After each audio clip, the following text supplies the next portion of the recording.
c'est parce que ça n'est pas permis. Merci Madame la députée. Monsieur le Président Mélenchon. Oui, sur ce sujet, nous sommes à un point de jonction où nous pouvons nous retrouver, quoique nos prémices ne soient pas les mêmes. Et c'est pourquoi je crois qu'il est important que ces trois amendements, je dis bien les trois, soient adoptés, parce que leur diversité d'origine permet d'exprimer une volonté forte du Parlement français. Je vais y venir. Vous savez que j'ai beaucoup de temps de disponible dans ce type de débat, donc vous en avez peut-être moins que moi. Respectez l'orateur. Merci. Merci, Monsieur le Président, ils le font, n'ayez pas de doute. Nous avons une critique très sévère de toute cette alimentation industrielle, des conditions dans lesquelles elle est préparée et des visées qu'elle a sur le modèle de société. Souvent, on dit qu'un produit vous fait avaler non seulement ce qu'il contient, mais son mode d'emploi. Il y aurait beaucoup à dire sur ce que, in fine, le repas à préparer enlève et retire à la vie de la société et à sa convivialité de base.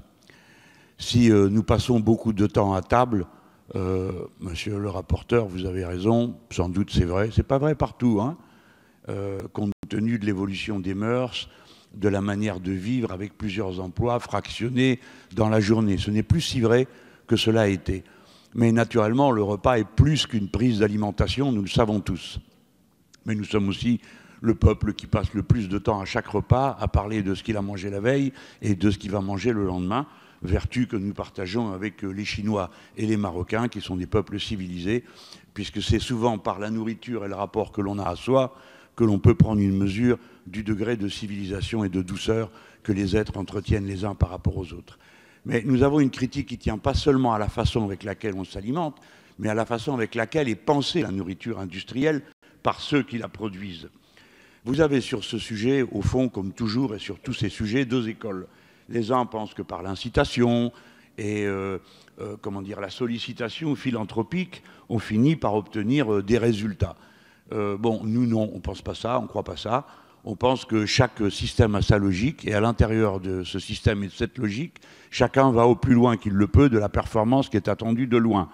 Faire un bon produit, c'est un produit qui se vend bien. Pour qu'il se vende bien, il faut qu'il apporte aux papilles le contentement qu'elles attendent d'un produit, et point barre. Donc chacun fait, dans la logique de son système, du mieux qu'il fait. Je dis au rapporteur qu'aucun d'entre nous n'a l'intention d'accuser qui que ce soit d'être partisan de la malbouffe, du décès par diabète ou arrêt cardiaque. Ce n'est pas le sujet. Nous pensons qu'il faut intervenir parce que nous sommes confrontés à une épidémie mondiale sur ce plan. Et que puisque les Français y ont bien résisté, il faut analyser pourquoi, et il faut savoir que le poids du règlement et de la vertu apportée par la loi et la reconnaissance et l'obéissance à la loi joue une fonction essentielle dans les relations entre les individus, au moins aussi important que la sollicitation. Tout à l'heure, une de nos collègues nous a apporté une information qui, je crois, éclaire ce que je suis en train de dire lorsqu'elle nous a dit « Bon, rêvez pas, le Nutri-Score est utilisé par certains comme un moyen de marketing et ne croyez pas seulement à la philanthropie. » Bon, un autre de collègues a dit « Nous éduquons nos enfants. » Bon, tout le monde a, ou soi-même, moi je n'en ai plus l'âge, ou bien par ses enfants, j'en ai l'âge, connaissent la difficulté qu'il y a et les batailles que l'on mène avec tous les produits pour essayer de faire pour le mieux dans son devoir de parent au moment de l'alimentation. Reconnaissons que c'est un casse-tête. Et encore, comme l'a dit un de nos collègues, il y a vraiment beaucoup d'informations sur tous les produits. C'est bien, on est content qu'elles s'y trouvent.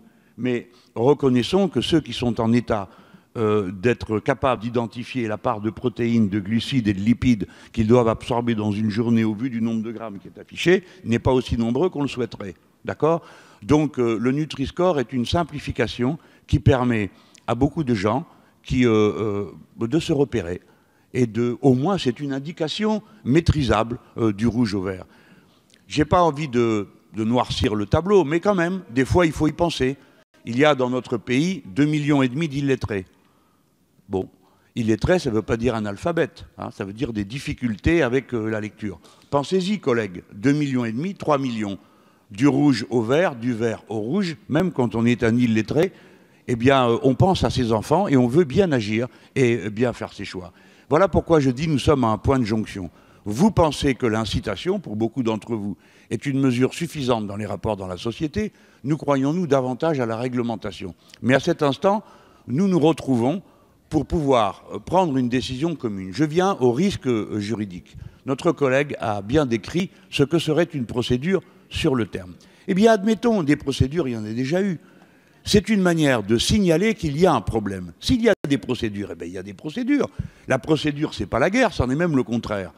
La procédure permettrait d'éclairer les esprits, de se dire, bah tiens, il y a un problème, de voir la commission s'y pencher, les législateurs au Conseil de gouvernement de faire des propositions, et ainsi de suite. Bref, le Parlement français enverrait un message qui n'est pas seulement celui d'un exemple donné dans quelques supermarchés, mais un message de la nation française qui s'y connaît en matière de nourriture et de manière de bien vivre, vous dit mieux vaut mettre le Nutri-Score que ne pas en mettre, sans avoir encore d'illusions sur le caractère définitif de cette affaire. Voilà, j'espère ne pas avoir été trop long. Je vous remercie de manifester votre approbation par des mouvements de clapet qui me donneraient plutôt envie de continuer que d'arrêter tant mon caractère est rebelle. Mais je remercie ceux qui l'ont entrepris. Merci, Monsieur le Président Mélenchon.